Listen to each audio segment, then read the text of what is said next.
नमस्कार दोस्तों।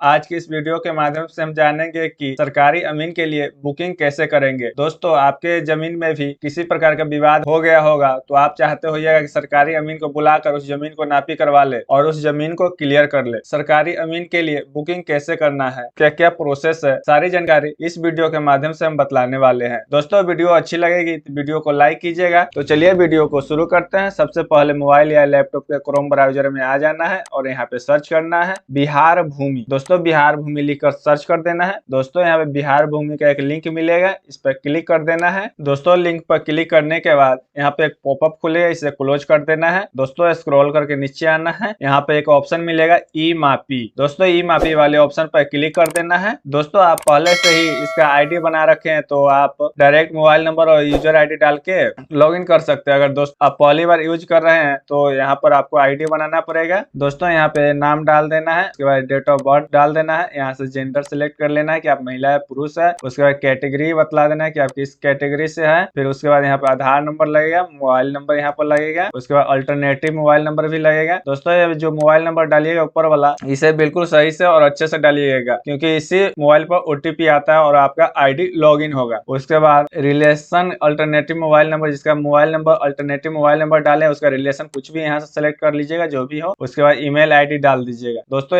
Email ID भी अच्छे से डालना है। एड्रेस डिटेल्स में एड्रेस डालना है। यहाँ पर पहले यहाँ पे विलेज का नाम लिख देना है, डिस्ट्रिक्ट लिख देना है, स्टेट यहाँ पर लिख देना है और पिन कोड लिख देना है। दोस्तों, उसके बाद कैप्चा को इस फिल करके रजिस्टर नाउ पर क्लिक कर देना है। उसके बाद आपको मोबाइल पर ओटीपी जाएगा, उसे वेरीफाई कर लीजिएगा। उसके बाद आपका डिटेल्स सेव्ड हो जाएगा और आपका आईडी बन जाएगा। दोस्तों, हमने पहले से ही आईडी बना रखे हैं तो डायरेक्ट लॉगिन करते हैं। दोस्तों, रजिस्ट्रेशन करने के बाद यहाँ पे आ जाइएगा, ई मापी के वेबसाइट पे आ जाइएगा। दोस्तों, अप्लाई फॉर मापी का एक ऑप्शन मिलेगा, इस पर क्लिक कर देना है और जो मोबाइल नंबर से आप रजिस्ट्रेशन किया है उस मोबाइल नंबर को यहाँ पे डालना है और जनरेट ओटीपी पर क्लिक कर देना है। दोस्तों, आपके मोबाइल पे ओटीपी चला जाएगा, उस ओटीपी को यहाँ पे डालकर लॉगिन पर क्लिक कर देना है और आप अपने आईडी से लॉगिन हो जाइएगा। जैसे ही आप अपने आईडी से लॉगिन हो जाइएगा तो यहाँ पे वेलकम टू ई मापी लिखा हुआ मिलेगा। दोस्तों, यहाँ पे आपका नाम मिलेगा, उसका मोबाइल नंबर और ईमेल आईडी मिलेगा। दोस्तों, आपको अप्लाई फॉर मापी का एक ऑप्शन मिलेगा, इस पर क्लिक कर देना है। अमीन बुकिंग ऑनलाइन करने के लिए 8 स्टेप में फॉर्म को फिल करना है। तो यहाँ पे पहले आपको डिस्ट्रिक्ट सेलेक्ट कर लेना है कि आपका जो जमीन है वो किस जिला में है। फिर उसके बाद अंचल बतलाना है कि आपका अंचल कौन सा है और यहाँ पे क्या जमाबंदी ऑनलाइन उपलब्ध है। दोस्तों, जो जमाबंदी ऑनलाइन उपलब्ध है तो यहाँ पे यस करेंगे, अगर नहीं है तो नो पर क्लिक करेंगे। ज्यादातर जो भी जमीन है, सभी जमीन है सो ऑनलाइन चढ़ गया है, लगभग कुछ जमीन है सो अभी ऑनलाइन नहीं चढ़ा है। दोस्तों, यहाँ पे जिसका जमीन ऑनलाइन चढ़ गया तो यहाँ पे यस पर क्लिक करेंगे और प्रोसीड पर क्लिक कर देंगे। दोस्तों, उसके बाद स्टेप नंबर 2 में आ जाना है, यहाँ जमाबंदी का विवरण डालना है। दोस्तों, जमाबंदी का विवरण पहले डिस्ट्रिक्ट ऑटोमेटिक सेलेक्ट रहेगा, अंचल सेलेक्ट रहेगा। दोस्तों, हल्का को यहाँ से सिलेक्ट कर लेना है। हल्का का मतलब हो गया कि आपका जमीन किस पंचायत में है। उसके बाद यहाँ पे मौजा सेलेक्ट कर लेना है कि आपका मौजा यानी आपका जमीन है जो किस गाँव में है, तो उसे सेलेक्ट कर लेना है। दोस्तों, आपको भाग संख्या और पृष्ठ संख्या डालना है। तो दोस्तों, इसको कहाँ से लाएंगे तो चलिए बतलाते हैं। दोस्तों, ऑनलाइन कभी भी जमीन का रसीद कटवाए होइएगा। दोस्तों, यहाँ पर देख सकते हैं कि भाग वर्तमान संख्या दिया हुआ है, उसके बाद यहाँ पर पृष्ठ संख्या दिया हुआ है। जो भाग वर्तमान संख्या है उसे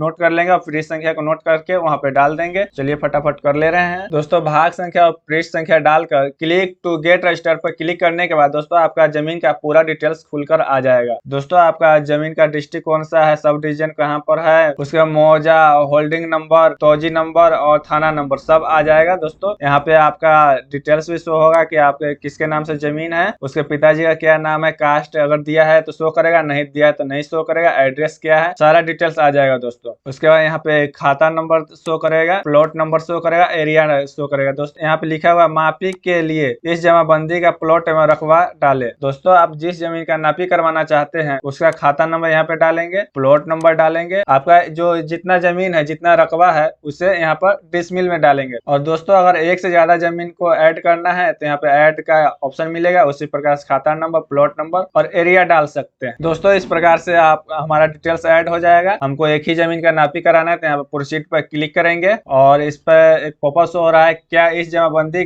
के प्लॉट की पैमाइश करना चाहते हैं तो यहाँ पे ओके पर क्लिक करना है दोस्तों। उसके बाद स्टेप नंबर 3 में आ जाइएगा। यहाँ पे आवेदक का विवरण डालना है दोस्तों। केस नंबर 2526 रहेगा, इस पर नाम डालना है कि यह जमीन के नापी कराने के लिए कौन आवेदन कर रहा है, उसका नाम यहाँ पे डाल देना है। उसके बाद संबंध यहाँ पर रिलेटिव नेम में वो किसका नाम डाल रहा है, जैसे पिताजी का नाम डाल रहा है, पति का नाम डाल रहा है दोस्तों। यहाँ पे जो पिताजी का नाम होगा तो पिताजी का नाम डाल देंगे। कोई महिला आवेदन कर रही है तो यहाँ पे वो हस्बैंड के नाम डाल देगी और इसे हस्बैंड को सेलेक्ट कर लेना है। उसके बाद जो आवेदन कर रहा है उसका आधार नंबर डालना है, यहाँ पर ईमेल आईडी डाल देना है और मोबाइल नंबर डाल देना है, अल्टरनेटिव मोबाइल नंबर डाल देना है दोस्तों। मोबाइल नंबर ये सब सही डालिएगा क्योंकि इसी पर आपका OTP आएगा और जब एप्लीकेशन आपका अप्रूव हो जाएगा, माना जाए कि हाँ यह सही एप्लीकेशन है, इसका नापी कराना है, तो आपको मैसेज आएगा कि इसका भुगतान करने के लिए कि आपका एप्लीकेशन सबमिट हो गया है, तो आप इसको पेमेंट कर दीजिए और अपना जमीन का नापी करवा लीजिए दोस्तों। इसे डाल देना है।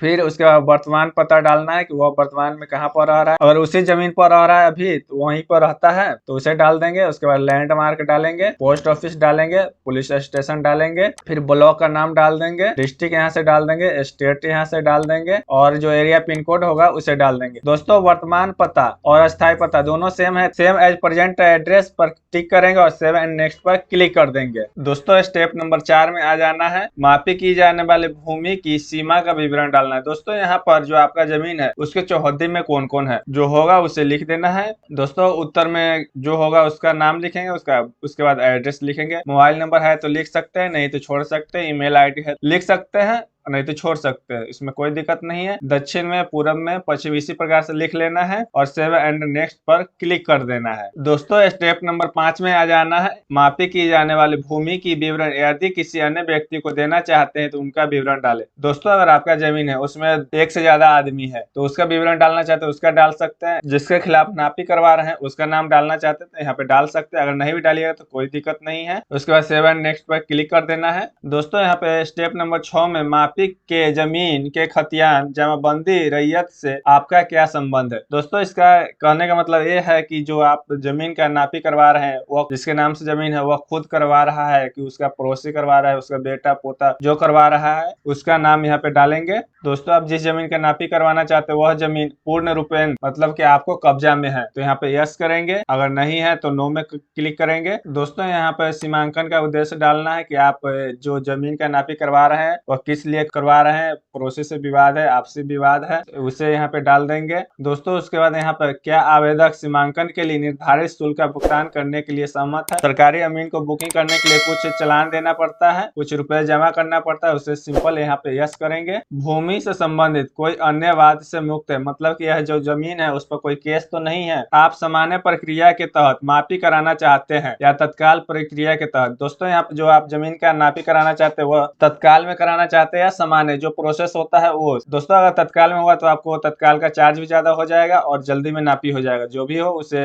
उस ऑप्शन को चुन लेना है। यहाँ से यहाँ पे कहा जा रहा है कि तत्काल प्रक्रिया में अमीन उपलब्ध नहीं रहने की स्थिति में सामान्य प्रक्रिया के लिए आप सहमत है दोस्तों। यहाँ पे कहने का मतलब है कि जब आप तत्काल आवेदन कर रहे हैं जमीन नापी के लिए लेकिन उस समय अमीन उपलब्ध नहीं है, आपका जो जमीन नापी होगा वह सामान्य प्रक्रिया से होता है जो कुछ दिन के बाद होता है, 15-20 दिन के बाद होता है, उस प्रकार से आप करवा सकते हैं। यहाँ पे यस पर क्लिक कर देना है और सेव एंड नेक्स्ट पर क्लिक कर दोस्तों। स्टेप नंबर 7 में आ जाना है। यहाँ पे डॉक्यूमेंट अपलोड करना है तो दोस्तों डॉक्यूमेंट आपके पास क्या प्रूफ है तो दोस्तों यहाँ पे क्लिक कीजिएगा, यहाँ पे आ जाएगा दोस्तों। सर्वे खतियान की प्रतियां लगा सकते हैं, उसके बाद लगान रसीद लगा सकते हैं, दाखिल खारिज स्वीकृति के शुद्धि पत्र लगा सकते हैं, खेसरा पंजी चालू खतियान के प्रवेश से संबंधित प्रतियां लगा सकते हैं। यानी कि जो आपका खेसरा पंजी है वो इसे यहाँ से इस वेबसाइट से डाउनलोड करके निकाल सकते हैं दोस्तों। इसमें यहाँ पे बहुत से ऑप्शन है और सिंपल यहाँ पे रहता है कि लगान रसीद, तो हमारे पास लगान रसीद है, जमीन का जो रसीद है उसे लगाएंगे यहाँ पर, इसे सेलेक्ट कर लेना है और चूज फाइल पर जो आपका रसीद होगा उसे अपलोड कर देना है यहाँ पर दोस्तों। उसके बाद अपलोड पर क्लिक कर देना है दोस्तों। यहाँ शपथ पूर्वक बयान करता हूँ करती हूँ यहाँ पे उपरोक्त देना है तो यहाँ पर लिखा हुआ है उपरोक्त सभी खेसरा मेरे शांति पूर्वक दखल कब्जा में है तथा किसी भी जमीन पर किसी भी न्यायालय में वाद से लंबित नहीं है। मेरे द्वारा दी गई विवरण सही तथा इन जमीन पर मेरा स्वामित्व है। दोस्तों, इसका कहने का मतलब है कि जो आप जमीन का नापी करवा रहे हैं, न्यायालय से कोई केस तो नहीं किया गया है, तो उसे सिलेक्ट कर लेना है। तो सिंपल यहाँ पर अगर नहीं है, केस उस नहीं है, तो आपके दखल कब्जा में, तो यहाँ पे टिक कर देंगे। यहाँ पे दूसरा में कहा जा रहा है उक्त खेसरा पर न्यायालय में वाद लंबित है तथा मापी हेतु साक्ष्य न्यायालय के आदेश प्राप्त है जो इस शपथ पत्र में संलग्न है। तो दोस्तों, इसका कहने का मतलब है, मान लीजिए कि आप जो जमीन का नापी करवा रहे हैं, न्यायालय से आपको नोटिस मिला है कि इस जमीन का नापी करवाना है, सिंपल यहाँ पर इस चेक बॉक्स में टिक कर लेंगे और सेव एंड नेक्स्ट पर क्लिक कर देंगे। दोस्तों, स्टेप नंबर 8 में आ जाना है। यहाँ से रिमार्क देना चाहते हैं, यहाँ पे दे भी सकते हैं, नहीं भी दे सकते हैं। यहाँ पे घोषणा पत्र है, टिक कर देना है और सेव एंड नेक्स्ट पर क्लिक कर देना है। दोस्तों, उसके बाद आपका यहाँ पे टेम्प नंबर मिल जाएगा। अधिकारी को सफलतापूर्वक जमा कर दिया गया है। दस्तावेज के सत्यापन के बाद आप मापी शुल्क का भुगतान करेंगे, उसके बाद आपको मापी की तिथि दी जाएगी। दोस्तों, अगर वीडियो अच्छी लगी तो वीडियो को लाइक करें, चैनल को सब्सक्राइब करें। मिलते हैं एक और नेक्स्ट वीडियो में। जब तक जय हिंद, जय भारत।